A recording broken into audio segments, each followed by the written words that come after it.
Do you want to call the meeting to order? That sounds silly, but we have to wait one more. Oh, okay, sure. Sorry. I know that sounds silly. But yes, it is a rather large memo. But don't worry, most of it is just the fee schedule, Which is important. which is like 70 pages.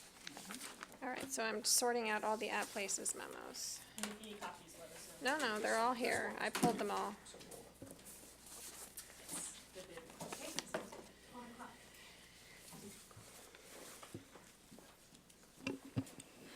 Councilmember Cormack, Here. Chair Du Bois, Here. Vice Mayor Fine, Here. 3 present. And do we have an agenda today? We do have an agenda today, and first on it is actually the recap of the prior meeting. Okay. And then second is budget wrap-up. And given where we are at in the budget process, if I can make a recommendation that the committee choose to perhaps take up both items 1 and 2 together, since essentially Sure. So they're the same. we're starting the Finance Committee, and I think we'll do what you just suggested and combine items 1 and 2. So do you want to give us an overview? Yes, that would be great. Thank you. And so, good afternoon. We are here to go over the budget wrap-up, essentially. So we've met for the last 2 weeks going over the 2020 proposed operating and capital budgets. And before you today at your places are 2 memos. One in regards to the budget for the Palo Alto Downtown Business and Professional Association, or the BID. The other one is the budget wrap-up memo. So the downtown bid is just an informational item, potentially some budget adjustments to go over where $17,000 worth of contractual services will be funded from, and rectifying the 2019 and 2020 budgets. Just for the committee's awareness, the bids budget will be before the city council, I believe, later on this month. Yes, it will go on consent first and then for action toward the end of the month. Perfect. So the full council will see the full bids budget. This is just rectifying to ensure the fund is solvent. The budget wrap-up memo is quite a long memo, about 100 pages of information all told.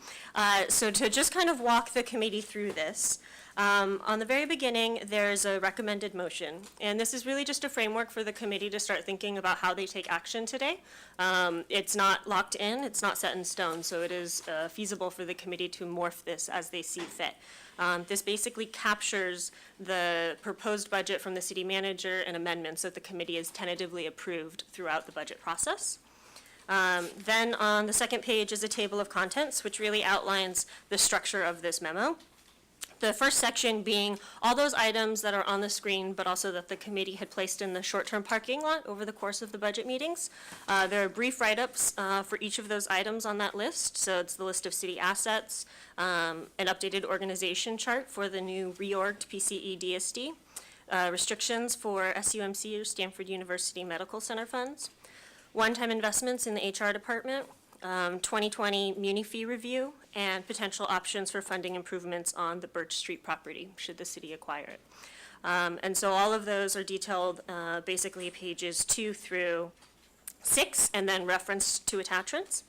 The second section is a summary of all the tentative changes that the committee has reviewed thus far through the budget process to the 2020 city manager proposed budget. So these are the changes that are above and beyond what are in the binders that you have before you, that have been made through either motion from the committee or a motion recommending an at-places memo that staff brought forward to the committee. Section 3 are additional recommended changes that our staff is bringing forward to the committee for tonight. They're rather limited. In other funds, it's just a true-up of CDBG funds. So we have our final allocation from CDBG. And so this trues up the budget numbers with the final allocation in accordance with the plan that the committee already approved back in April. And then the second recommended change is reappropriation adjustments. And just as a reminder to the committee, reappropriation adjustments are capital projects don't always go according to a perfect plan, and June 30th versus July 1 is fluid, frankly, when you come to CIPs. And so this is just the teams looking at where they're at in the progress of the projects and the spend, and readjusting the 2019 and 2020 budget in accordance. For example, if there's a negative number, it means that they think they're going to spend more money in 2019, and they don't need to carry over money to 2020.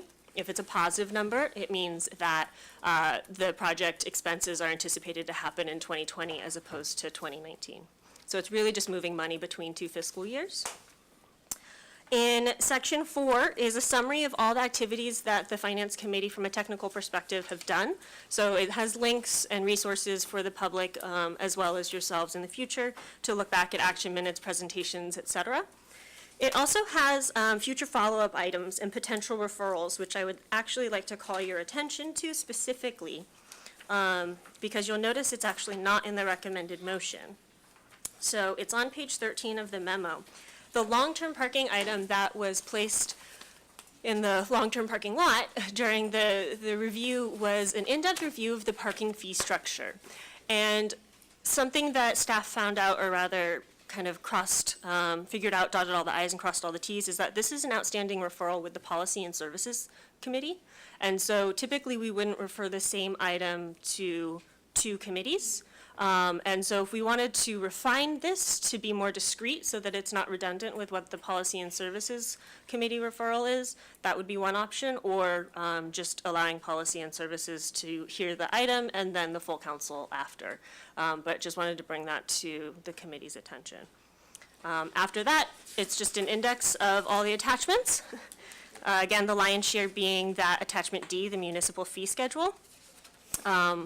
And with that, I will turn it back to the chair, because that's a quick orientation as to what's before you. Okay, so I'd suggest we just take 10 minutes right now, and I guess if you finish early, you can let me know. We'll resume. Let's just give us a chance to take a look at this.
Okay, I think we're ready to resume. Is there any public speakers? No? Okay. So, there's quite a bit here. Maybe we should go topic by topic. So let me see what the first one would be. This first one would be the city assets and leases. Is there any discussion about that? The only thing that'd be helpful just in the future is knowing the dollar numbers. That's the only thing that wasn't on there. I think there was only one on there I was surprised about, was the 3 tennis courts. Helpful to see. It gives me comfort knowing that like sort of all the things we might need to worry about paying for in the future or rebuilding, are already on the list. So thank you for that. So the ones where they say park, does that mean they are dedicated parkland already in attachment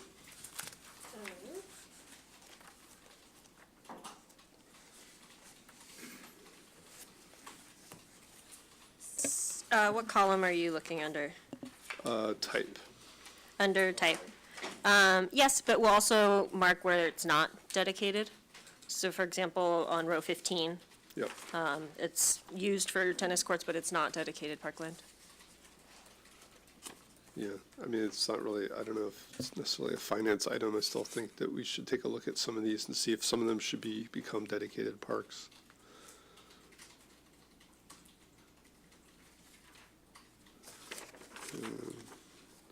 Okay, did you have anything, Adrian? All right.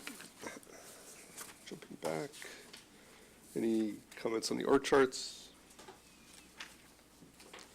I didn't have any. So the SUMC funds.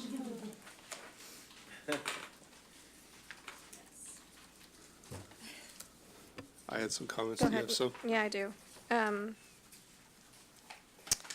I guess I'm still having trouble ticking and tying, because it's clear that, for example, if we look at the infrastructure and affordable housing, we've spent 1 million, and yet there's only 5.4 million available after this 5-year plan of the total. So is there some chunk of the infrastructure and affordable housing that's allocated to these items up here on the top of page 4, bicycle ped plan, quarry road, new public safety building? Okay. So I will admit that as staff is pulling all of this together, the historical spending by bucket is in each of those annual reports. So what we've historically done in a comprehensive look are going to be in all 6 of those kind of annual financial expenses. A big component in that infrastructure and affordable housing is the downtown parking garage. So that's 9 million. That's planned but not executed, associated with that project.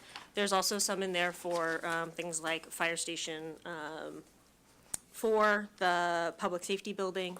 And so when you kind of add up all the little pieces of those, that's how you get to the full amount being fully expended by the end of the 5-year CIP. If the committee wanted a comprehensive reconciliation since the inception of this on every expense, that would be a referral, frankly, to have staff go back and, I mean, we have it, it's in all of these annual reports, because we do report out annually on it, but to then aggregate it, synthesize it, we can do that if that's something the committee's looking for. I would be interested in seeing that. This has always been confusing to me. And it's not that I just want to see where the money's gone and understand of what's available in addition to the 5.4. I mean, the 14.7, I kind of want to see the lines from where it's intended to go as well. So that's in your CIP book, actually. So where the 14.7 is going to go right now from an intention perspective, if you look in your 2020 capital improvement book, and you go to page 60-something, hold on.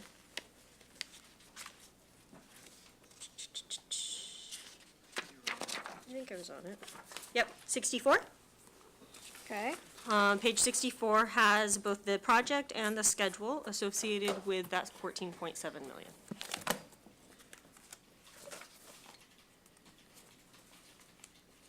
Okay, but what I don't know is which of these sub-funds it's coming from. Correct. So That's really what I'm trying to get at. So where is by, not by So, project, but what Yeah, fund so is the infrastructure and 14.7? affordable housing has 23.3 million, and we've spent 1. Well, no, that's not necessarily that we've only spent one. We were just calling out some of the already completed things. It doesn't necessarily mean that's everything. We provided the historical reports for a comprehensive look at what's historically been spent. But again, if the committee wants us to go through the 6 reports and aggregate them, that is something that we can do. I'm interested in the going forward part. I'm interested in the going forward part. How much is Okay. left in each of these 1, 2, 3, 4, 5, 6 funds? And what are we currently planning on spending it on? Or is it just sitting there? I think we'd love to see for the infrastructure and affordable housing one, there's $20 million to start. We spent 2 million, 18 million's programmed, and, you know, you have a million Sure. and change. And so if the 14.7, the 5 point is, There's if that five, is spent. I see the 5.4, so Right, that, but the 5.4 is remaining in 2 buckets. right. So the other buckets by default will be fully exhausted from that 14.7. Now, if you want the individual project specifically by that, that's something that staff can provide. But yeah. So for example, I think what the council member is saying, of the Fire Station 4 contributions of $750,000, what bucket is that $750,000 coming from? Not just that it's coming from the fund, but what bucket within the fund? Yeah, and because I would love for us to be able to use some of this money for affordable housing, for example. And if we have to make trade-offs in order to do that, I want to see those trade-offs. Understood, and that's why staff put in here that should. This is way more, so let me just start by saying this is way more information than I've ever seen on this. Maybe I just wasn't paying attention as, as a citizen, so thank you for digging into it this much. No, it was definitely a worthwhile exercise, frankly. It's an agreement that predates most of staff at this point, so Okay. we are also getting ourselves up to speed, frankly, to what prior staff was at. Okay. And I would just say whatever you do present, I mean, I guess that may be a question, take it to council or back to us? 'Cause I think. I there- think maybe just back to us, and then And we then can we send take it it to to council. council if we find that there's funds that we didn't know Yeah. about, or. Well, if we So- just want to know where the 14.7 is coming from, we could include that in the adopted budget memo, so that the finance committee has that, and then if further research is wanted to be done, or a prioritization of where either that money or the 5.4 million is spent, I would say that's a referral back, that I the think- full council would need to be making. I'm think interested it's in a- seeing where the 14.7 is coming from these 6. And if that's Well, We can do that relatively in the adopted, straightforward, yeah. put in the budget, then great. yeah, so reviewing past budgets, I think last year the feeling was that most of this was already spent. But then reading this, or allocated, I guess, we have a balance of 20 out of $40 million. And, you know, I too am interested, and I believe I was involved in some of the project safety net stuff. I think there was 4 million total for health. I think we spent 2, I don't know if that means we have Correct. 2 That's left, and that's. Correct. I think most of that was supposed to be for more senior health, or, I mean, there was some split in the language, like 2 of it was for teens, and that's what we used for Project Safety Net. So it would be good to understand, like, what funds in total are left and what restrictions they have, like, you know, by bucket. You know, seeing like the affordable senior housing money that was there for Mayfield planning, sounds like it's still there, that would be good to know if it's. The 700,000? Yeah. Yes, and that's sitting in the housing funds currently. Right. So, yeah, I'd actually like to see something a little more general, just like kind of like what's left by fund restriction type.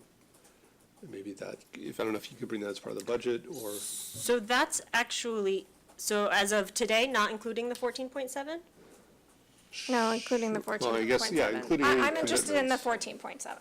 Okay, so that's what I'm just trying to figure out between 14.7 the is two. just what's committed for over to the next, in the current. But some of that's plan. within our discretion, right? Some of that is the new downtown garage, some of that is the bicycle pedestrian, like there are choices So- we could make here But it's if we been wanted committed over to. multiple years. Right, I'm less interested in looking at the at-flight stuff that we have right now, and so much so as understanding, we started with 45 million across 5 buckets. We spent some portion of it in each of those buckets. Some are exhausted, and others, we have some funds remaining, and what are the restrictions on those funds?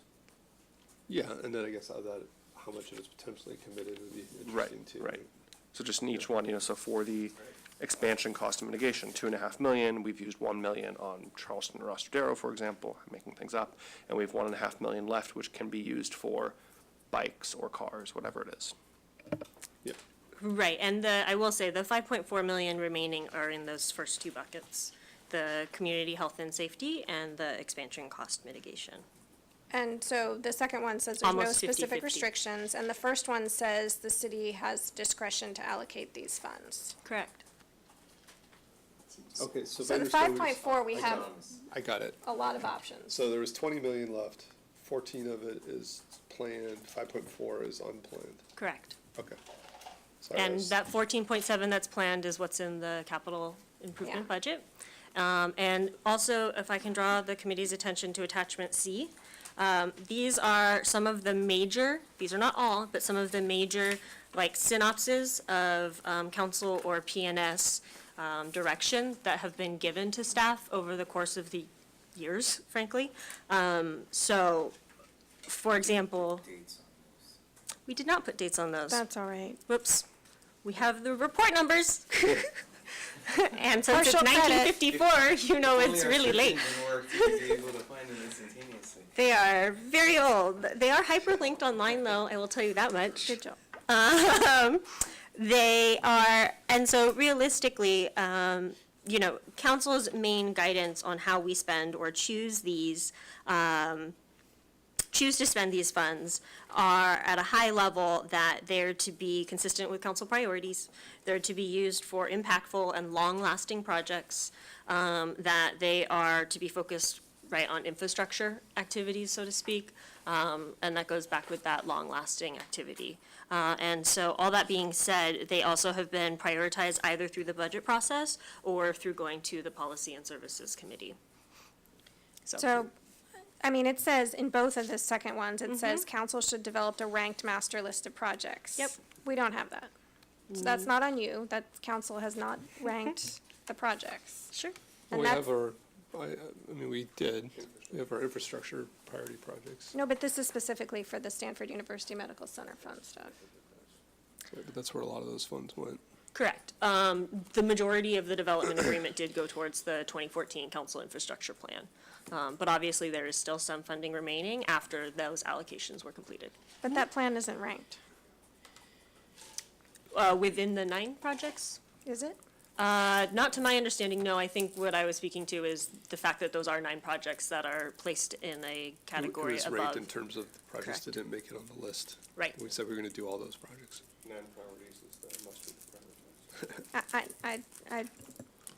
I remain interested in comparing and contrasting each of these projects, not just for funding, but also potentially even for what staff can pay attention to. Because when you look at reappropriations, by the way, when we get there, a lot of those I think were moved because of staff time.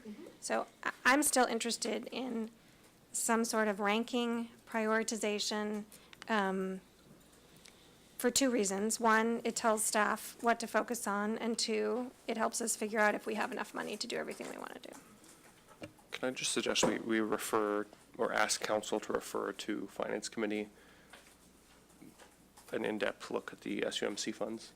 I Yes. think that's what we're asking for. And Yes. I think we are, but I think there's a difference here. You know, Yeah. more interested in the 5.4. yes, I'm not asking council to let us reprioritize the no, infrastructure. I'm not plan. either. I'm saying we're interested in the 5.4 in the first 2 buckets and just a deeper understanding of what those restrictions are, if any. And I think, Councilmember Cormack, you're getting to something a little different, which is that SUMC money was largely used to fund the infrastructure plan, those 9 projects, which implicitly don't have priorities. And then also, are you interested in whether these 5 buckets were used to fund just other things that weren't prioritized? I'm just saying, even the 14.7, I think, there's an opportunity for us to decide if we want that 14.7 to go to those 5 projects. Well, that was our discussion on the capital budget. Well, I mean, the downtown garage is an obvious one in here, that, Right, but I mean, when we went through the CIP, it said, hold, right? okay. Yeah, I just feel like I'm kind of mixing items. So is staff clear on that? Council will back there.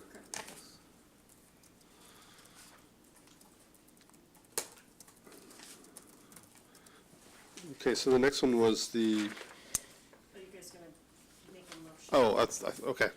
Or do you want me to just, Kim and I can keep a tally of these so that when we Well, go I mean, I over think the Adrian made a motion. So I'll move that we recommend the council direct the finance committee to study the uncommitted SUMC funds. And I'll second that.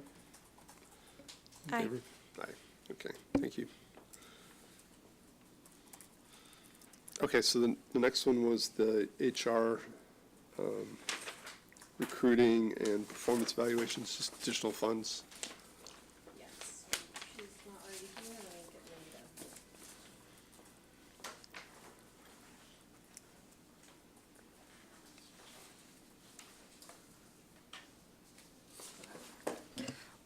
While she is on her way, if there are general questions, I can do my best to try and help answer.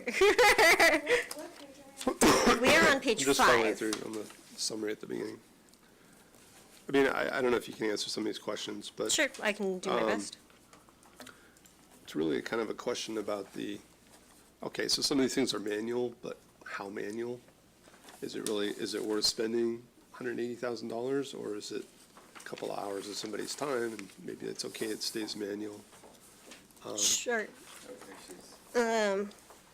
So I will just repeat the question for her since she's probably in transit. I think Councilmember Du Bois is asking, looking at the automate the data transfers amongst the various systems, how manual is it? How much time will it save? Are we just It's really a general shaving- question for all of them. So Right. I understand we could automate everything, but Right. it's like, how much time does it really take? Let's see, we came up with a total of about 30 hours per, let me pull this up. We were actually able to quantify, we kind of did a walkthrough of the workflow, and I will have that in just. While the HR director is looking that up, I'll offer the observation as well that in addition to time saved, sometimes automation will also give us an ability to track data and do some data analysis that we can't do when we're doing things via paper. For example, performance reviews.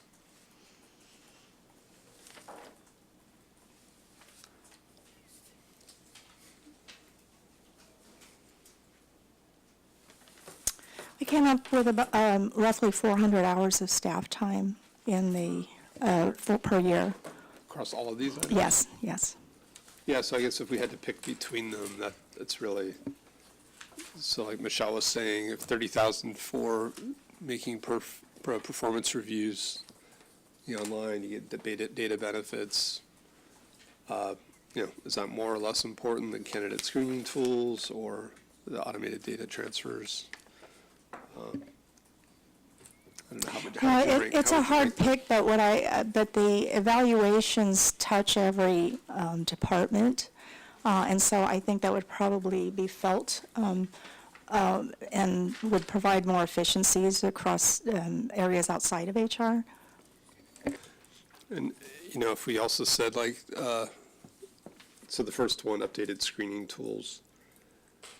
I mean, is there a range there? Like if we said buy the best you can for up to $50,000, could you get something, or is it like 80,000 or nothing? We really haven't been out in the market on this. We have taken we've engaged with a couple of the firms. It's hard to know. But I think that the price that we have listed on here was based on some pretty aggressive pricing that was given to us. And I think that most of the technology we would be looking at out there is pricier than this. And does it scale based on how many positions you're using it for? Like, could you try it out in a smaller set of positions, or? It's possible to do that. I think it could be phased, or we could go into a smaller scale pilot. Okay, so I'll let everybody else comment. My quick look at this was, it's an interesting mix. It sounds like LinkedIn is less relevant for government. It feels like what I'd be interested in, I'd love to hear your feedback about why it's a good idea or not a good idea, is to spend some money on candidate screening tools, like maybe 50,000, and do the automated performance evaluations, and then hold off on the other ones maybe until we have more data. But that was just my reaction reading it. So. About how many candidates do you go through in a year? It's actually, I believe it's reported out in our performance measures. Okay, I just don't remember that then.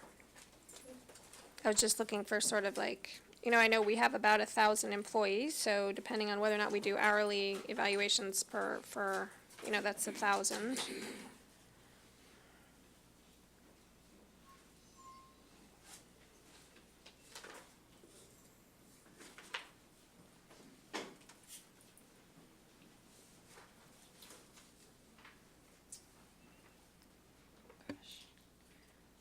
I don't You have can that come back number to me. handy. You can Yeah, come we- back to me, that's fine. I'm Great. just curious. Thanks. Order of magnitude to try to understand the cost per. Sure. Will the automated data transfers be any better in the new version of SAP? I mean, is there any reason to wait for the new version? Is that going to make it easier? We've talked with IT about that, and what is suggested here is something done in a way that is more transportable. From what we understand, there's two approaches to the way that the programming or the data transfer is built. And so this type of interface is one that can be picked up and sort of redesigned for the new version. Now, this is my Right. version of technical speak here. I'm just wondering if in the new version, which I think they told us would have a variety of better APIs, this might be something to look at then. Right, either it would be easier and or cheaper, or any thoughts? For interfaces directly with our SAP system, I would probably say yes, just anytime you're changing an environment.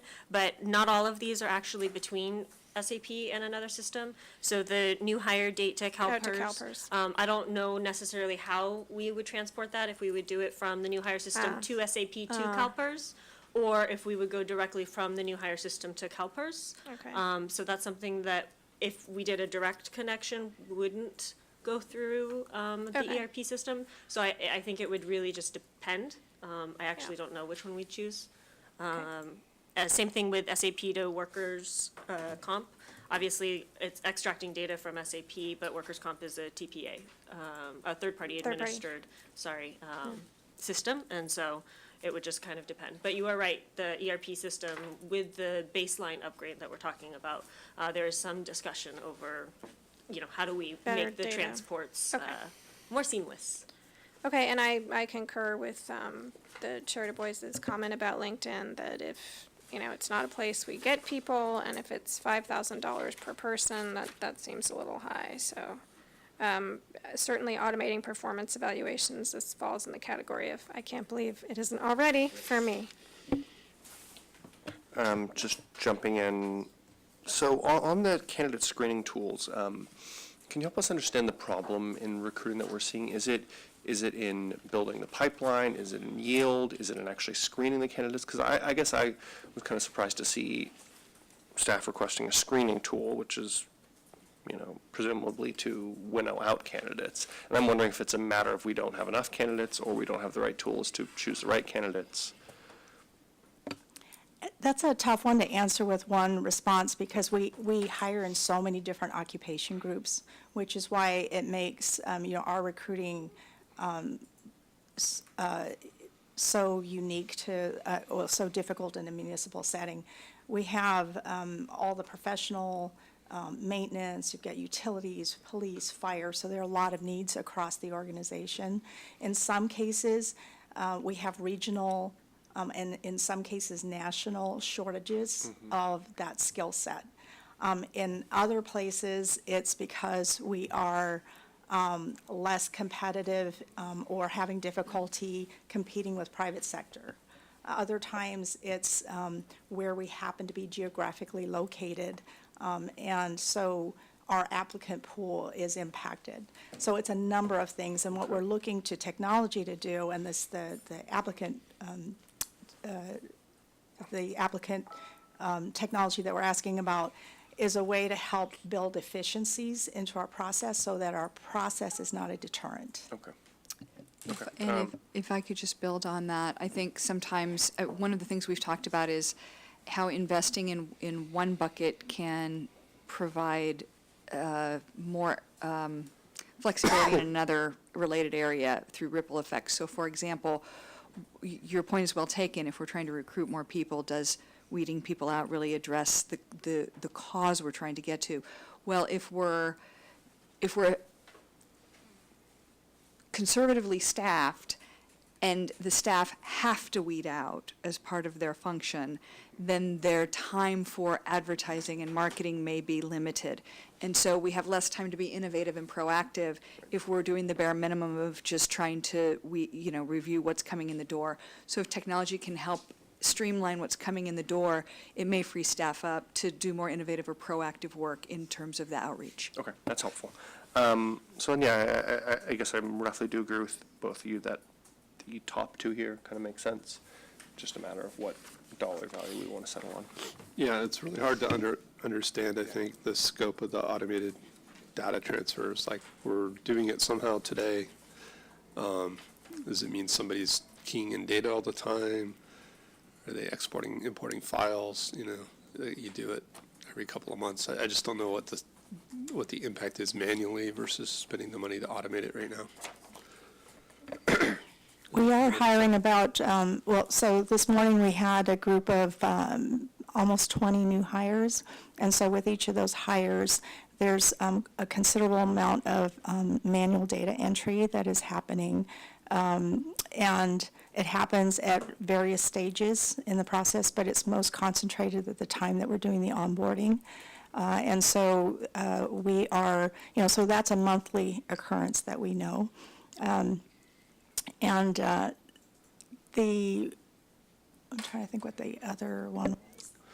Looks like somebody wants to make a comment.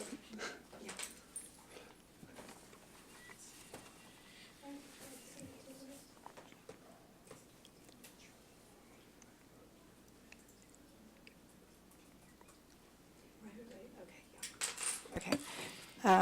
Frank is reminding me that there's a lot of duplicative entry, so it's not just a one-time entry. We're putting them into multiple systems. So, so there's a couple of reasons why we would want to avoid that. And what would happen is every time you have manual key entry, there's introduction of a chance of error. And then those errors then present a workload in terms of cleanup. If I can just add, as a new employee in January, I was actually astonished at how much work your team had to do. And then, the federal government was shut down, so they actually couldn't use the automated one. And, I was in here, 3 or 4 times providing the same data, not their fault. Let's just say it was not seamless. A couple quick other thoughts, too. I think we kind of opened up the door here. We kind of ballparked it at 50 to 100. This item seems above that.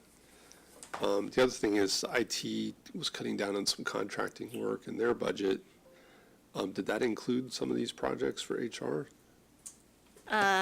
Sure. So what IT did is they cut down on their professional services budget, and that professional services budget could be used for things like this, yes. So it wasn't really allocated to So specific projects? it's not allocated specifically. They use it to augment their staff, when there are certain projects and they need to bring in expertise. So it really depends on the priorities of the organization and where they need to be investing in kind of the more, I'm going to call it coding, even though it's not always coding. That's how I think about it. Okay, so, Rumi, unless you have an objection, I will try to make a motion that we allocate out of the, what do we have at the Finance Committee Contingency Fund, the automated perf evaluations up to $30,000 and increased screening tools up to $50,000. Just a question. The 80,000 is a staff ballpark, and you said aggressive pricing on the company's part, or So you think you can bring them down, or?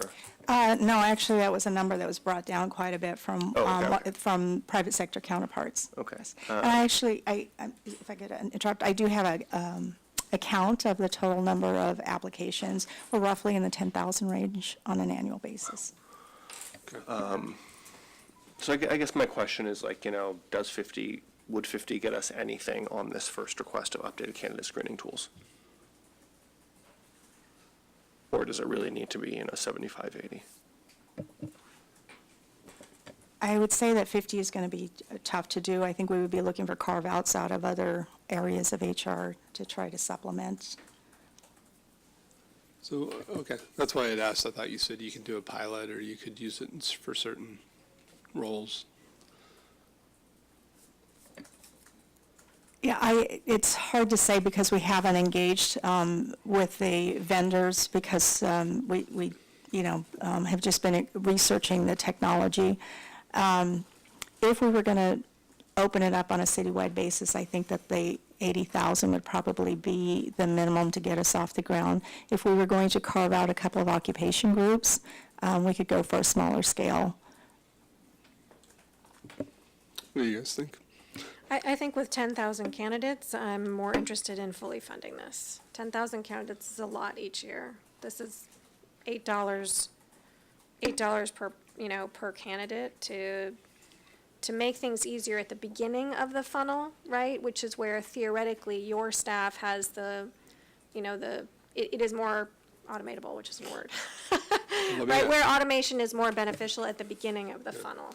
Let me ask if you guys had ideas for the additional funds, because I wanted to introduce at least one, So so we end up running out. we're already running out. We're looking at 128,000. Oh, we haven't gotten. Well, we had the 18 in children's, and if we Oh. do both of these, it's Right, so 110, so that's You shouldn't have shown 128. us that. what? The 282,000? Yeah. Yeah, so that, but do bear in mind, that is one-time money. So to the extent you are allocating things, either designating that they're one-time or ongoing will be important, because it will impact Oh, yeah. the long-range financial forecast in the following year. So for And example. both of these would theoretically be ongoing, right? Right now, the motion that the committee has made for the children's is one No, time. but these. For these, it would be at the committee's discretion. You could ask them to do a one-year pilot, which would be a one-time thing to see if it works. But obviously, there will be some sunk costs associated with starting up new software systems.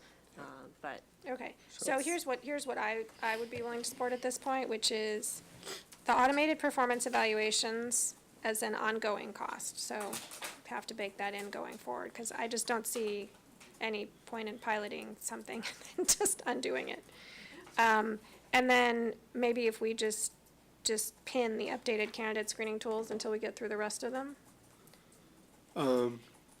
Yeah, I And just or feel that would be a like, pilot. based on, it sounds like it's a kind of approximate number right now.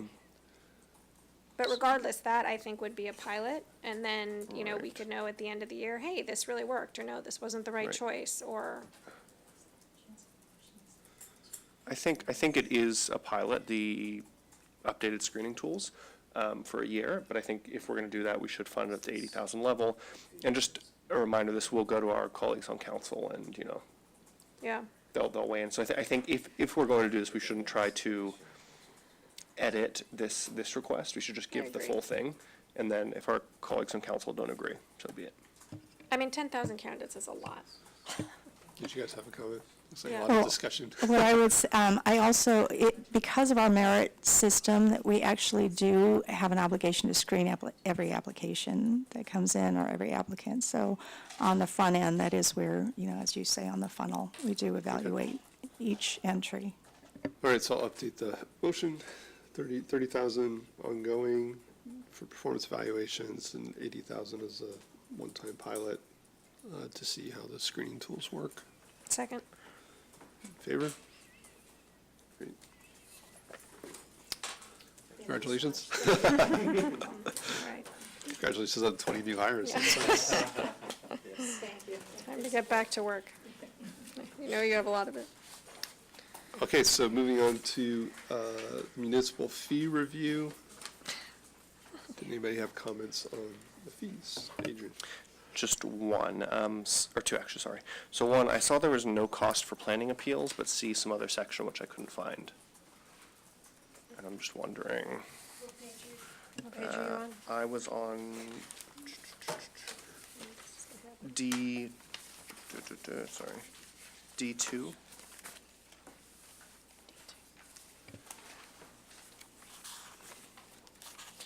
And it's the second page of the fee schedule, and it says, under cost recovery range NA for general appeals, planning appeals. And in the right, it says, please see planning and community environment section for this fee. And I just couldn't find that. We can look and find it and get back to you. Hold on. Okay, You thanks. can keep going with And then questions. just the other one was just mainly a comment. I think when we asked for this, we were looking at if fees are going up 7.5%, are there any specifically that we want, subsidize at some rate lower than that? I'll just note, going through all of these, most of the low-cost recovery fees are in animal services. And that's an area we're already subsidizing pretty heavily out of the general fund for their expansion. In the next couple years, we may be on the hook for some fundraising or match money to build a new facility. And so it just struck me that most of the low-cost ones were in animal services, and I would actually almost argue the opposite at this point. That may be an area we want to look at, bringing them more into the middle. But I'll see what you guys have to say. Yeah, when I looked at I had similar reaction, but my thought was that with Pets in Need there, are they weighing in on fees in this area? So I'll kind of, So a couple details now that we've got Pets in Need as a provider, and Kristen can help keep me honest. For Pets in Need, actually, we don't receive any of the revenue associated with things like vaccinations and whatnot under the new contract. That all stays with Pets in Need. So we pay them an operator fee, but they're the ones who collect the fees and and they're manage setting them. the fees? And they are the ones that recommended these fees. Now, they coordinate with us and collaborate, but Yeah. they So are that the. was my thought as I looked at it, that these fees have probably been more examined than most of the others. The other, They set the fee. yes. mean they're subsidizing people? No, I think they are private partners, figured out how to make it work at those fees, so we should just, it's kind of part of the agreement with them. So wait, are their fees going up to 7.5 or no? They are setting the fees at what they think they should be, independent. Okay. Kristen O'Kane, Community Services. So Kylie's right, we pay them a management fee of about $650,000 per year, and then they retain the revenues from all the fees. And the reason why they're reduced is because, one, they're trying to align it with their Redwood City facility, so that they're consistent across all their operations. And they also did a lot of putting fees together. Their fees were very, there was one line for guinea pig, one for rabbit, that they've consolidated those, so it's just small animals now. So there's been a reduction in fees across the board as well. So if let's say we were to reduce that 650, I know we're not going to do it now, to 350, does that mean they would increase those fees? Because I guess the question I'm asking, who's holding the bag on this? It's possible. I mean, they're really responsible for their own revenue, right? So they can set the fees how they want. So if our management fee were to go down, it's possible they would increase them back up. But, I mean, we have a contract with them for It seems like 5 at years. some level you're saying it's kind of the market fee. I mean, they're trying to make it the same as Redwood City. That's right. So, again, I'm just looking at this, at the meeting. The one that jumped out at me again, and we talked about before, was the library fees. And really, I just think it makes sense to just look at them and see, should we stop collecting certain fees just because of the cost of operating that and payment processing? But maybe we keep some of the fees, particularly just maybe there's a level for repeat offenders or bad behavior where a higher fee kicks in. So I'm not saying get rid of all library fees, I just felt like we Which should page are you on? relook at those. There were quite a few.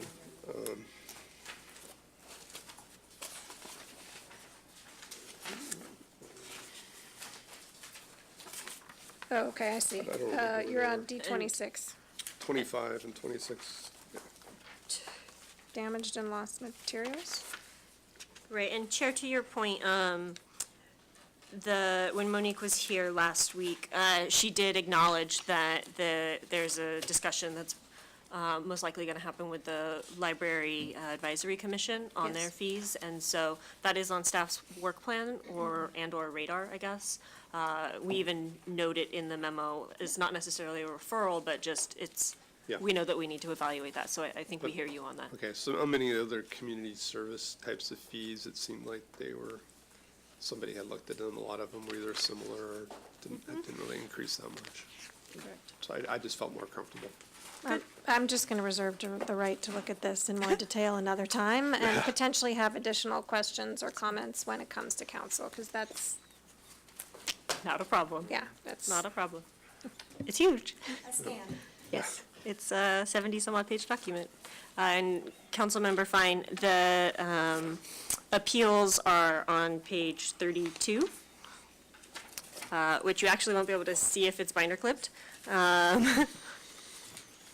But about 4 rows down the page from the top, there is the planning appeals and requests for hearing before City Council or Planning and Transportation Committee. There's a $280 per application. But then right below, legal review for additional hearings, they're charged at a third of the applicable fee. And So- we have Sherry here for additional. Hi, this is Sherry Nixot with the Planning Department. The $280 per application was set when we did our last fee study, and at that time, council opined that they did not want to discourage people from filing appeals, so they did not increase it to a cost recovery level and kept it at the $280. But we did add a fee at that time that's also called appeals cost exceeding appeals filing fees, and we take an initial deposit on that, and that was increased this year to match the increase in our costs. So basically, that one is, we recover costs from the applicant in the event that an appeal is filed and by a third party and the appeal is upheld, and in the event that the applicant files an appeal that is denied. So if I'm appealing a project, I first pay 280, Yes. and that's not a cost recovery. And then if my appeal goes through, I have to pay anything above the 280? It depends on the outcome of the appeal. So again, it depends on who's doing the appealing and what the outcome is on the appeal. So. Does that make sense? So in other words, if you're a third party, and you're appealing something, the person who loses that appeal, if it's an applicant, pays that additional charge, and that is full cost recovery. Okay, so I think that seems fair, but I think actually I would argue, given the appeals we get, like, we don't want to discourage appeals, but I certainly don't think we want to subsidize them. So I'm okay with the second policy. I think that kind of makes sense in kind of a adjudication sense. But this first one, I mean, what is the cost of like an appeal to the city? If it's not 280, is it I'm like not $1,000? recalling off the top of my head. It would seem to me like when we did this last was about a 2015. I shouldn't, say, but it seemed to me like it was more like in the $500 range, as I recall. So I mean, I remember the discussion, and I think you summarized it quite well. I think it was kind of a trade-off in that we had a nexus study at the time. We looked at these fees, and we did raise the other fees, but we wanted to keep the initial appeal fee pretty much where it was. I mean, we just looked at it a few years ago, and that was kind of the compromise and the. Because it's the consensus. appellant that pays this fee, not, Right. Yeah. I just think if it is a cost of $500, I mean, people should face that. I really think, this is an odd one to be subsidizing. Yeah, that's not where the rest of the council. That was How in the frequent is this appeal process used? it's not that frequent. We have several a year, maybe. Okay. Anybody supportive of raising these? I confess I don't understand the details of it enough. If there was an example, maybe. Everyone keeps saying appellant and applicant, and I don't know exactly what we're, So let's say, and correct me if I'm wrong, but an example we can use is like 429 University, right? That's the big one. Okay. Now, you know. now I'm gaining clarity. Right, so Keep going. there's an applicant, the quote-unquote developer, who submits a project, pays all their fees, and if you look in this chart, all of those are at 100%. The city's recovering all the costs for all those plans, permits, documents, et cetera. Then, let's say somebody doesn't like the building or the project.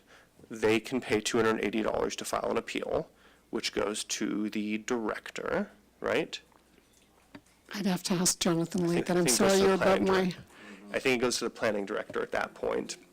And that $280 is not the full cost of the city processing that appeal. Right, so it costs the city $500 or $1,000, whatever it is, to deal with that appeal of the project. An appeal saying, we think something is wrong here. And then it goes to the council on appeal, right, because you can appeal the director's decision again. And if the person who is appealing wins, then the applicant pays the difference. And the applicant can appeal if he doesn't like the planner's. The planning director's opinion decision. about his own project. Right, so the quote-unquote developer would also be getting a subsidy if they're appealing the decision. Correct. And so the discussion 3-4 years ago was that, so actually, it can be hard for residents to pull together money to appeal, and that there's a benefit to the city to get feedback on projects, and sometimes we miss things, and sometimes we don't know the context as well as the people around the project. And so, again, I'd have to go back and look, but my recollection was, again, pretty much as you summarized, that we decided to keep that part of the process low and raise the other parts. But So I understand council went through this previously, but my philosophy around this is, I don't think in a community like Palo Alto, this is a prohibitive cost to appealing a project, and there are plenty of touch points already for citizen feedback on these projects. I think if we're going to be, at least from my perspective, we provide plenty of engagement along those matters. And think there's also- subsidizing that kind of appealing behavior is frankly, I think, sometimes Okay. obstructionist. Is your specific request to bring the number of $280 to what? What is the number you're, To staff's recommendation about a cost recovery, all right, what page are we on? D32.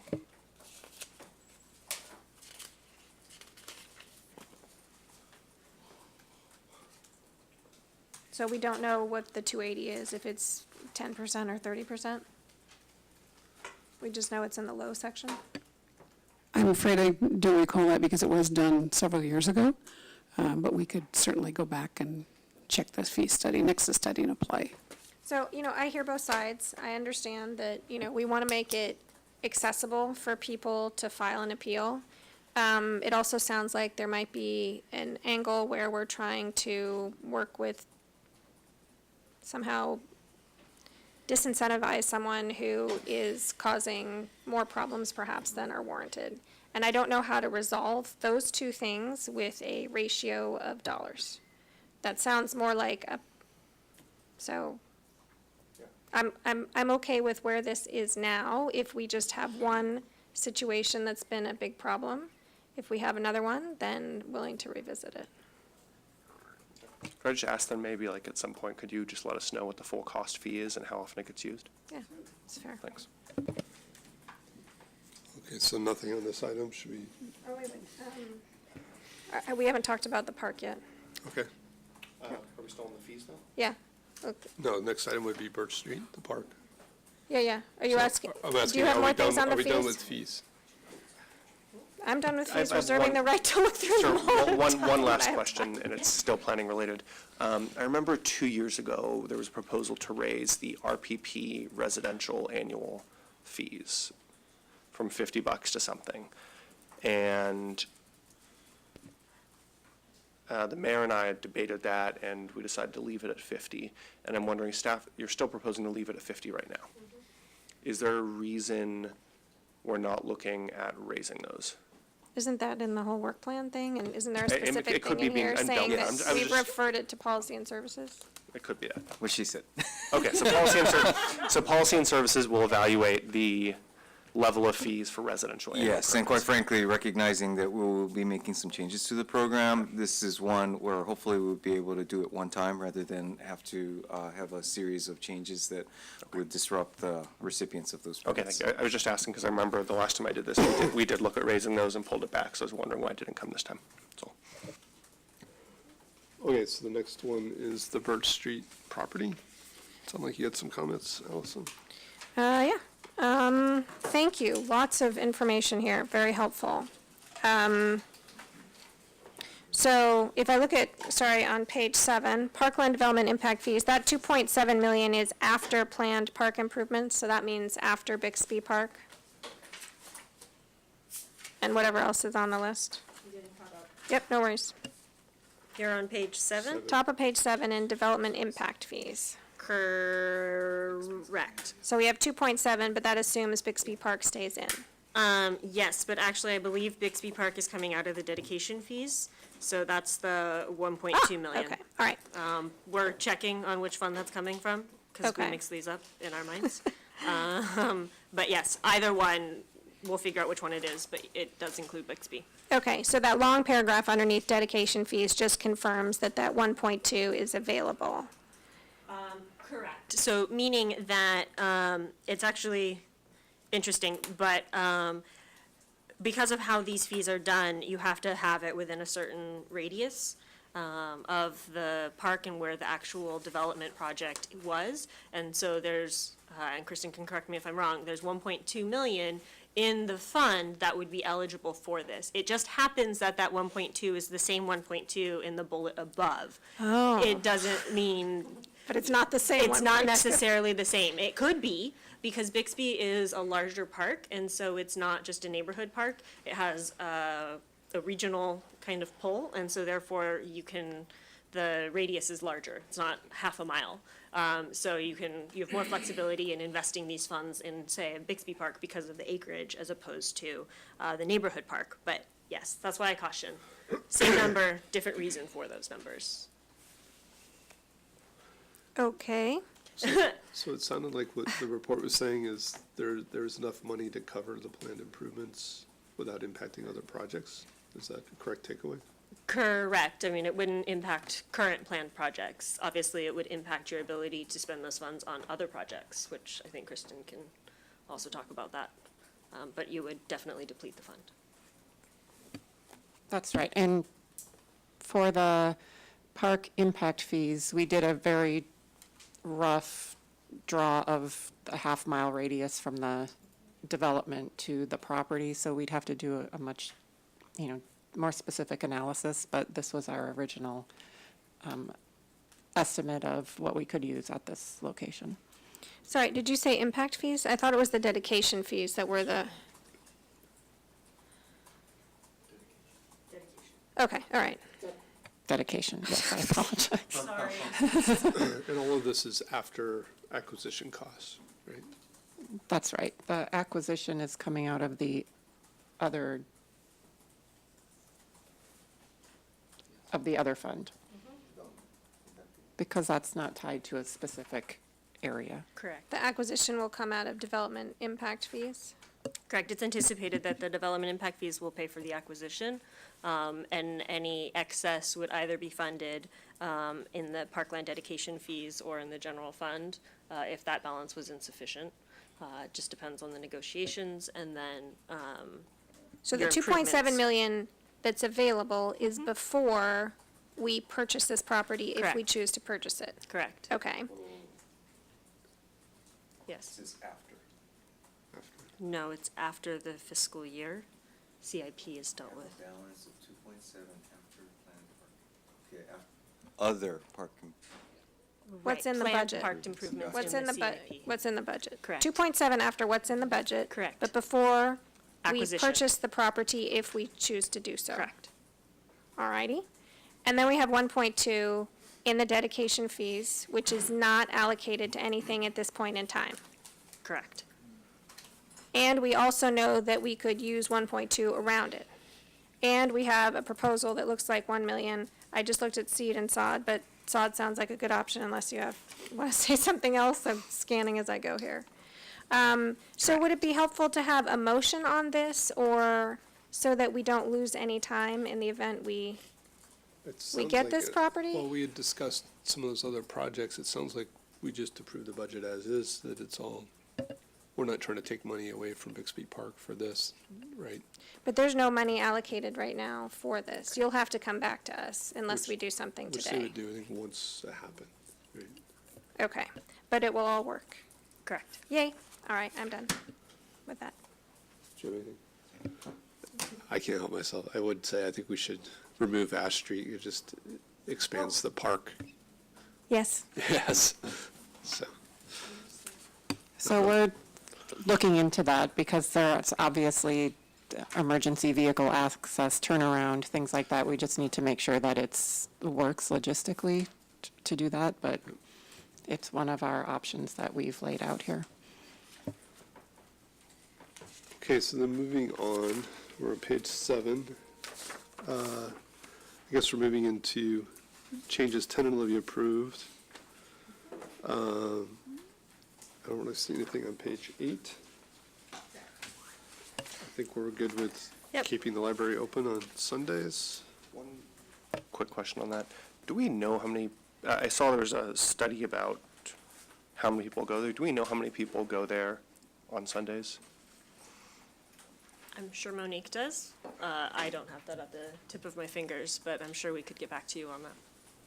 Okay. I was just wondering if. Yeah, I think the information we had was based on circulation rather than attendance, Okay. per se. the other thing to keep in mind is they have short hours on Sundays. It's only 1 to 5, unlike their other days, and unlike the other I libraries. was just trying to, I guess, ballpark it, like a cost per visitor, but still fine with this. I was Well, just wondering. At the total level, it's $10, right? We're spending $10 million on the libraries, and we have a million visitors so per $10 year. per visitor.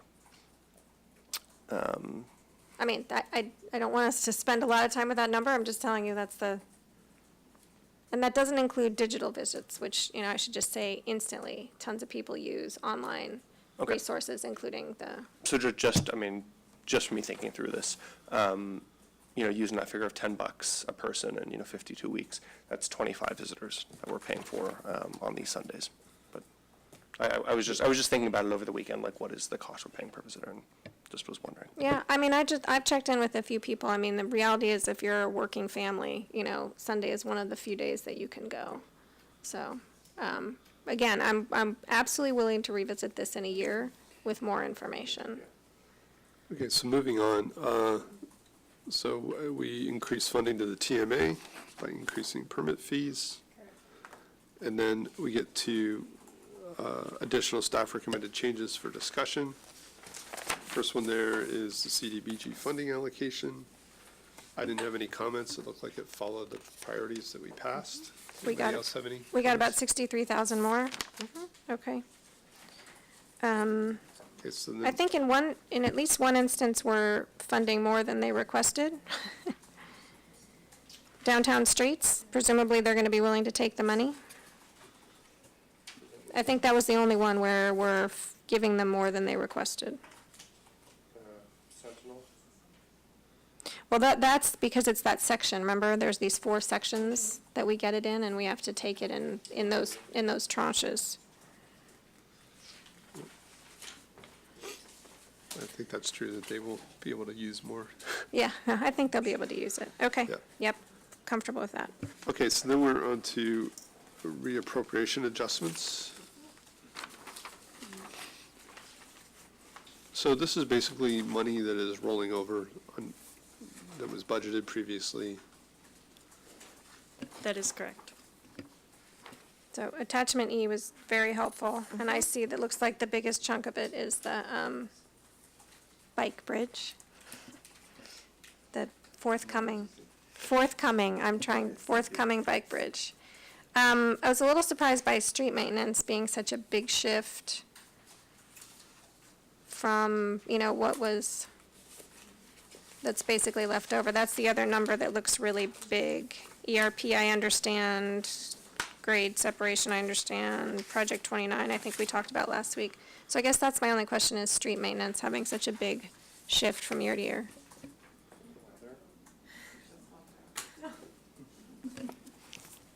let me find Brad, but my suspicion is it just has to do, they have a cycle that they're going through, and it just depends on whether or not they are able to complete that cycle, which is impacted by all kinds of things, including rain.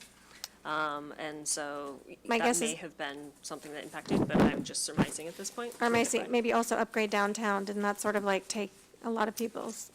It's done by contractors, so it would Oh, depend. okay. These are primarily done with construction contracts. Okay. Okay, so then we get to the capital improvement infrastructure plan. So we are adding in the wayfinding project, right, at this point? So just Where are you now? page 12. Okay, yes. So my only comment there was just to make sure that we maybe reassess current technology that we could use for that. Ed and I were talking, I think there are some camera systems out there that can detect empty spots without having to put a sensor in every parking stall. And I'd personally be interested in exploring some cheaper ways to do these things. I would just affirm that that's part of the scope of work ahead. Yep, I'm all for this, and I think the whole council will be supportive of this project. I just want us to be very loud with our colleagues in the community that this is being added to the infrastructure plan, because there have been some comments and questions over time about what gets in, how did it get decided, how do we prioritize these 9 projects, and so in this case, we put the downtown garage on hold, and we are doing this new wayfinding project. So I just think we need to over-communicate that when we take this to council. Yeah, and kudos to staff for bringing it forward and saying, hey, okay, here's an adjustment, and here's what we can do in the interim that'll make a positive benefit. Nice timing, guys. Hi, my name is Holly Boyd. I'm Assistant Director of Public Works. I'm here to answer about the street resurfacing carryover. So the carryover varies from year to year. In this particular case, we had quite a number of grant projects that weren't quite ready through the Caltrans approval process. So it's just a timing issue. But we'll have some other grants being awarded later this year. Okay, thank you so much. So then I think we jump ahead to page 13. And so there's this issue of parking programs and fees. I'm trying to remember the conversation, why that ended up at P&S. Because of the downtown parking garage. That was the same evening. We said, listen, let's just take a look at this whole thing.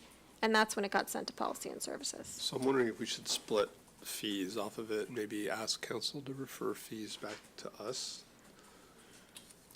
I feel like they're an integral part of the program. I mean, is there a procedure under which it comes to us after Policy and Services puts it forward, or does it just go up and down?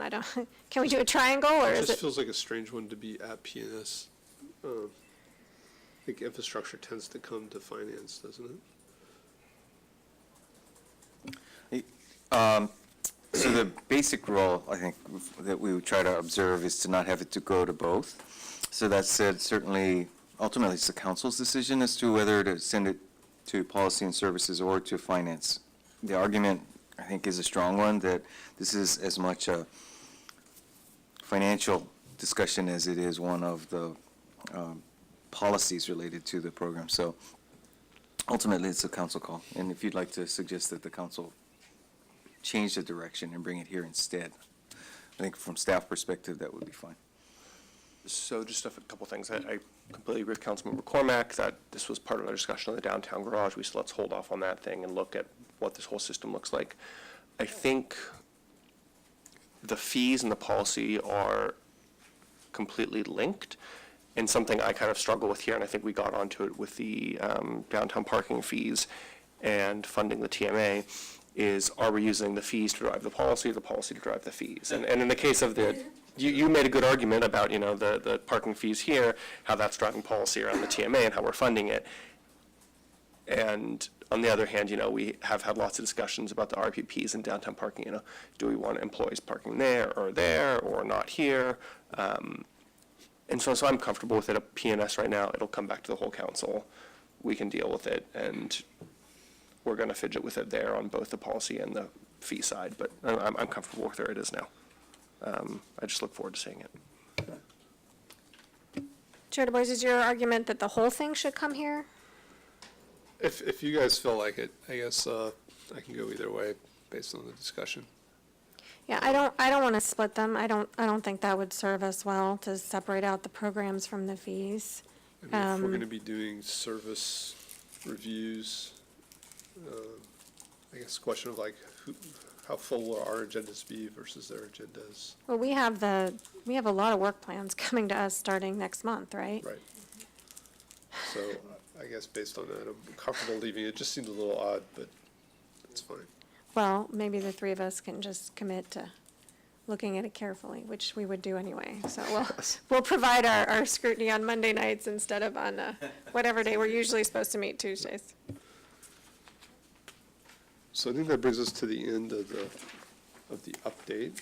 It does bring us to the end of that update, and one thing that we just wanted to then maybe go to before we do final motions, or I guess final recommendations from the committee, would be the second at places in front of you, which is in regards to the downtown BID. And any questions or discussion that the committee wanted to have around that. So this is basically a reclassification in some respects? I would call it making it more explicit in terms of how the assessment expenses will be handled. Where I think it was previously an assumption that we did want to call it out so it's clear that ultimately it will be the general fund picking up that expense through a two-step process. Yeah, it looked fine to me. So actually, before we go to final motions, I would just like to ask, and I already said that I have one idea, but in terms of, is there any additional items, given some time to think about our two meetings so far, that we might want to increase or decrease? The only one is the one I mentioned last week is, if we have, the ability to bump up the litigation part for the city attorney, I'd be willing to see what other people are interested in. Yeah, so the one I wanted to throw out was just thinking about the IT discussion. And, we are cutting back some contracting dollars there. I feel like IT is one of the places where we could use technology to get more performance. And so I'm just thinking that, kind of the HR discussion was spearing the thought for me last night, so I was thinking about this. And I don't know, maybe it's a question for Ed. I know we have an acting IT department head. Are we thinking big enough in IT? Would a little extra money there make a difference? Well, I think this is one situation in general, when we have an interim department head, it is difficult to think very long-term or just make long-term plans. So I suspect that has been something of a factor in not taking on too aggressively things that might be a multi-year or even year-long effort. So I would suggest we do get some additional input from Darren, our interim director, in order to be able to give you some more specific feedback. I mean, it seems like we just kind of picked up on HR, but I'm sure there's a bunch of these in other departments. So I'm not sure how fair the process was. I guess we see recruiting and retention as supporting the whole org, so maybe it's a good area. But I think there are probably some other kind of data transfer, data integration issues, things like that. So I'm not opposed. I would like a little more definition from that department about where it would go to. And I do share your insight about, was it fair and did we hear everything correctly from every department? I honestly, like I was saying before this meeting, I felt for the fire department last week, right? It seemed like it was pretty tough and tight for them. At the same time, do I want to come here and, say like 50,000 for the fire department because it seemed hard? I just don't know. The only thing I was kind of thinking about, and this is, to use a phrase, a pet project, over the weekend, and we've seen a lot of emails from the dog park people. And I guess I just should have asked during the CIP project, do we know how the current funding for the dog park stuff, how many that might get us over the next year? And potentially where? I think it was one. Good afternoon, Darren Anderson, Community Services Department.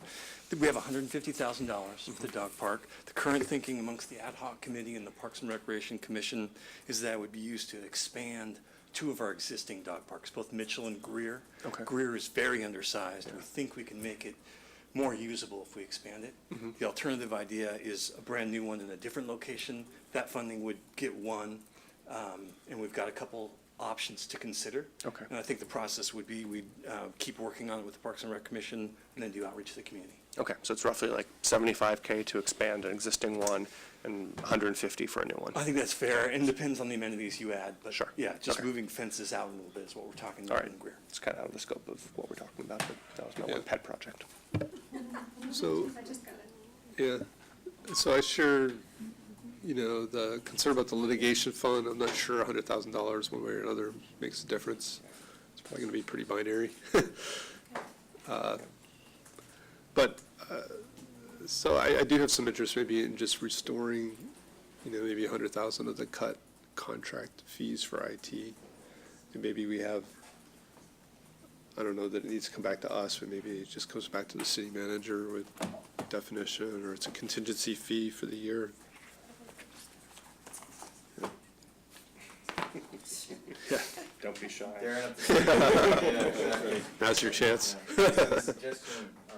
Just to recap, the suggestion, while you stepped out of the room, or after you stepped in and then stepped out, was whether 100,000 of contractual restoration to that line item would be something that we would be able to work with and then work on this more specific allocation out of that going forward.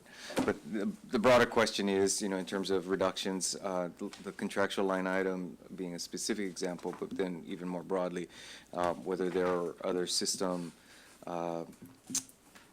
either enhancements or, let's say, near-term projects that should be considered.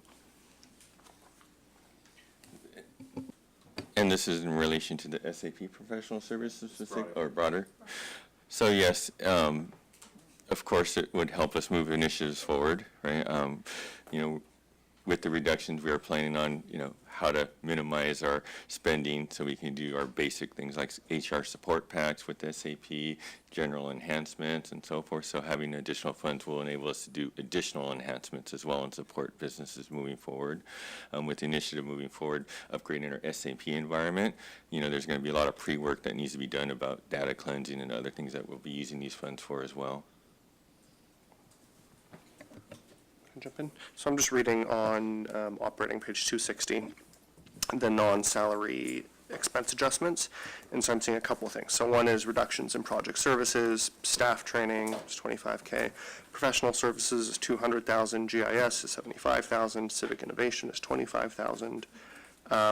Of those, could you rank order those for us? I mean, is the staff training the most important, or is the GIS stuff, or is it the professional services? It's the professional services. That was the lion's share of the cuts that we took. 260. Well, it's the lion's shares of the cuts. I mean, but which, I think to Councilmember Du Bois' point, which of these would have kind of a downstream, performance benefit to the whole city? Is it the staff training, or is it the performance service? The professional services, Yeah, definitely. Yes, okay. So I'm on page 260, guys. Okay. So am I hearing you say correctly that if, at the current level of funding, that it will take potentially longer to prep all the data for SAP? Is it a timing issue or is it a quality issue?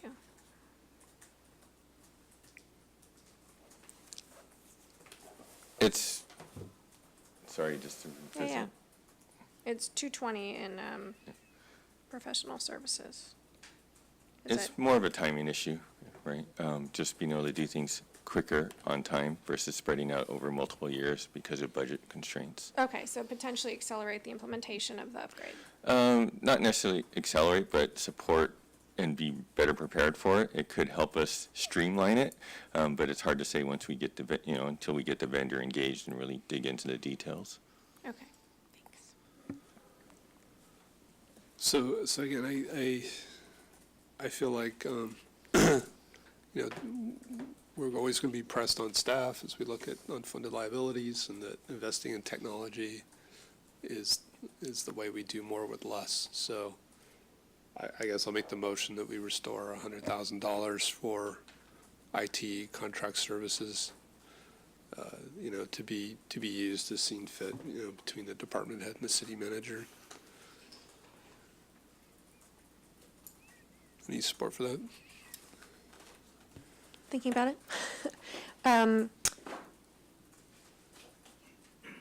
If I think about why it makes sense to support recruitment and retention, I agree with the rationale that it crosses everyone. And then it's not displaying any favoritism in that respect. I think I'd want slightly more information about, how we would exactly use this, but perhaps that could come to the full council. And I'm certainly, directionally, if it's in the context of supporting the SAP upgrade, that's certainly something that's going to benefit everyone, including the public. So I'm willing to second that. I would like to see more information when it comes to council. If I could, just comment to confirm that clearly from the committee's discussion, that we would focus on priorities that do have citywide benefit and work on both initial specifics as well as follow-up reporting that would ensure that it's consistent with that approach. So I'll just say,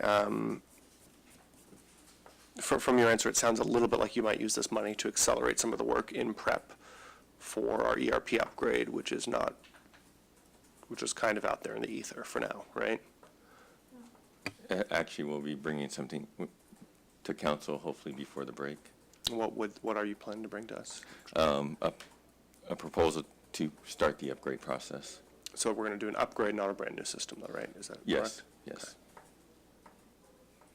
We already had an informational item on that. right. Yeah. And really, Checking it out. the upgrade is a light term for it because it will be Right. upgrading infrastructure, cloud-based services, as well as a brand-new supported OS and Sure. latest version of I mean, SAP. will this be helpful, or is it, and I don't mean this in a bad way, is it potentially wasted money that we do the prep work and the expenditures now, and then we just end up rewriting it anyways? I don't believe it's a waste of resources or money, because it will just help enhance the supportability of the system moving forward. Okay. If I could add to that, I think one of the places we and most local government organizations struggle with in IT implementation is underestimating some of the change management and training costs that go hand in hand with these. And I would imagine that this might help us flesh out some of that maybe may not have been completely included in costs perhaps under our previous style of managing these projects. Thank you. And to add to that comment as well is to help staff with testing, with prepping of test scripts, and ensuring when we do implement the new system, processes and so forth are operating as expected. That takes a lot of time and resources. Right, so did you second? All right, so all those in favor? Aye. I'll vote no, just so we have one disagreement vote. Whoa, got so close. And I know, you guys are quite unanimous this year. Is there worth any discussion, or? No. All right. Just one piece to add to this. This is $100,000 of general fund funding in the IT fund. And remember, if it is an enterprise-wide item, the IT fund is 51% general funded. So this would actually trigger budget adjustments in enterprise funds. And so it would bring the full amount to about $196,000. Is that the intent of the committee? And that's, again, it's not, HR is recovered through overhead, IT is recovered through an allocated charge, which is this manual I mean, is there a way you can just? transaction. Which is fine, it's So, doable. Are there parts of IT that can just go to general fund departments, or it's always allocated out, is what you're saying? It depends on the use of it. So if you want this to be specific to general fund use, we could absolutely do something like that. If you want this to, be a citywide, then we can actually increase the value in terms of having everybody pay their fair share. Sorry, you're saying it's not 100, it's 196? If we have all the enterprise funds contribute. We don't correct. have that much money. You don't It have comes that from much. different funds. But it's ratepayers, and so you have 300,000 in the general fund. And what I'm saying is that we actually would have non-general fund funds contribute to this.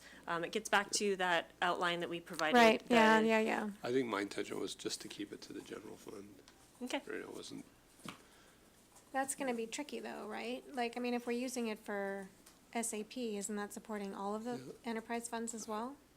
Correct. yeah, I don't think we should be that specific.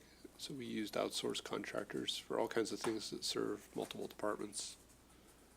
And that's what I was trying to say, like, let's leave it up to Ed and IT department. But it's not, to me, it's very similar to the HR one, that it makes the organization more efficient, right?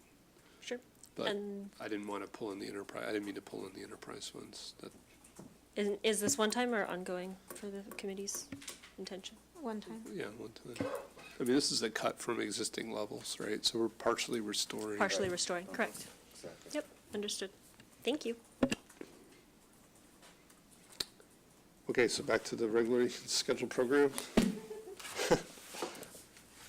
We're almost at finishing, right? Is there anything else left? Thank you. Thank you.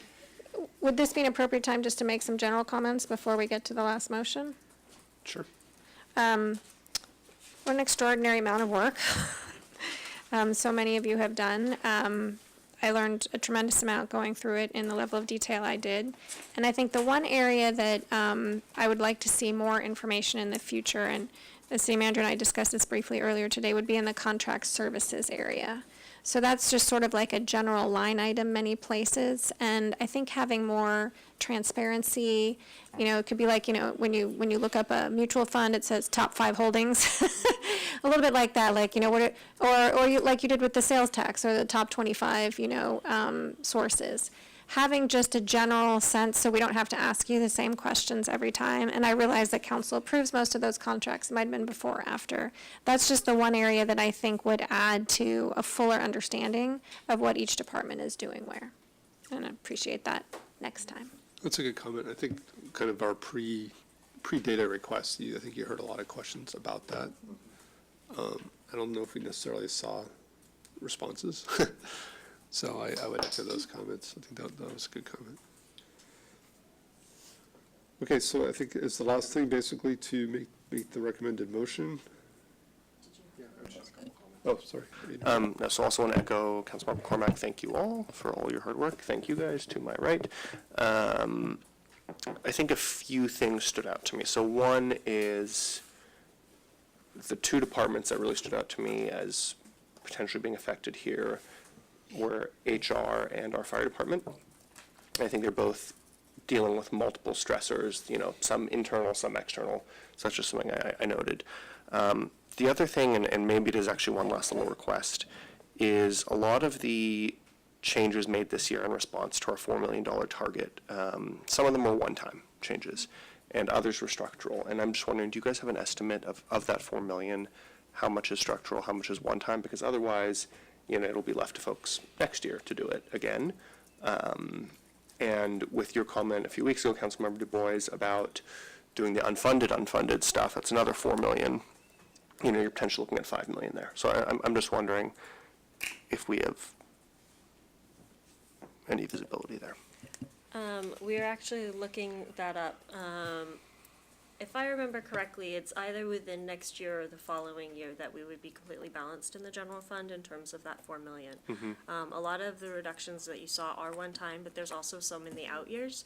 So they're not reductions this year, but it's a reduction in the following year. A good example would be in CSD with Project Safety Net. Another one would be with the police department. So there's some kind of 2-year strategy that's incorporated into this budget because let me be clear, I don't want to walk into next year, nor does Ed want to walk into next year with just Groundhog's Day of this same problem again. That does assume some major things, like the economy continues to, be strong.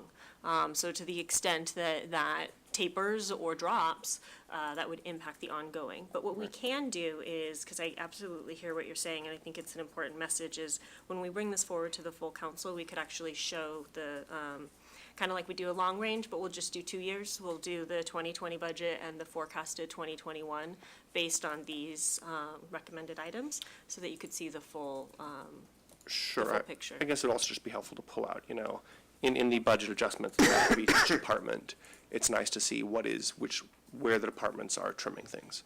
And I guess of those, I'm just wondering, how many are structural versus one time? And I know that's a bigger ask, but just something to my colleagues that, Yeah, actually, I think we can probably okay, do that might be helpful. Just, I think in communicating this to our colleagues, it's important for them to know that even though this overall looks pretty clean, and that's kudos to staff, there are some things that gloss over some of the bigger issues our budget faces. Can I jump back in on communicating, not just to our colleagues, but to the community? What is the process by which we share this information with the community going forward? And what I want the community to hear is the first part, which we all sort of skipped, which is property taxes up, sales tax up, transient occupancy tax up, helping us, provide all of these services. And frankly, our utility rates also going up. So, there's like a bit of a package of information to communicate. So I'm wondering what thoughts we have about. I know there was a budget in brief there used to be done. It used to actually be published, like on paper. So I don't need an answer. I just, perhaps when you come to council, there'll be a suggestion about, the big picture and how to share it with people who didn't spend days and days reviewing hundreds of pages of items. So that everyone has the context because every department took a cut, when your favorite department took a cut, you'll have the context to understand as a person who lives here, that was part of an overall plan. I do have one more question, sorry. This is in part 4 on the recommended motion, and I think this is what I asked about earlier at council. So dedication of new hotel TOT revenues and voter-approved rate increase in TOT revenues toward ensuring sufficient funding for this plan. What, is this the 2% of the 1.5 or the 1.5 of the 2 or like? Okay, It so would be the 1.5 of the 2, so that's how the CIP was built. And so this is just to the committee's comments when we were reviewing everything of making sure we're clear to council, exactly the kind of major assumptions such as adding the automated parking guidance system, that's a mouthful, into the infrastructure plan. It's calling out just that the new hotels, the 2 new Marriott hotels that are anticipated coming online, as well as the new 1.5 rate increase in TOT, that the TOT revenues associated with those be also dedicated, thank you, towards the 2014 infrastructure plan funding. okay, thank you. Okay, so I'll go ahead and make the motion that we adopt the FY20 operating and capital budgets, the FY20 fee schedule, including the amendments listed in the staff report, and the motions that we made today. Yeah, that's what I meant by including these. Second. So that's correct, right? In addition to these, we passed, by my count, we had 3 motions today. I have the HR 80,000, 30,000. I have the 100,000 for IT. I have direct the council to direct the finance committee to study uncommitted SUMC funds. Yep. Is there a those fourth the- one? Those are the three I had. Okay. Do we also need to address do we need to retract our request that you come back with fees on parking stuff? No, it's No, just, it it was a was heard and tentative motion. understood. Yep, so Okay. this is your final motion, so it's not a tentative anymore. This would be the finance committee's recommended motion to the full council for the 2020 budget. Can we just go up there? Is there anything above the line there? Scroll up a little bit. Where? I'm just seeing if there's anything else up. Nope. So, Everything before today was yep, included. done. Yep. And then those 4 changes. Yep. Cool. All in favor? Aye. All right, happy hour. Actually is. All right, well, Yeah. again, thanks to everybody. I think staff did a great job this year. And thanks to the committee. You guys were really, it was a really productive and helpful conversation, I think, on both ends for us. Great. All right, meeting adjourned. Thank you.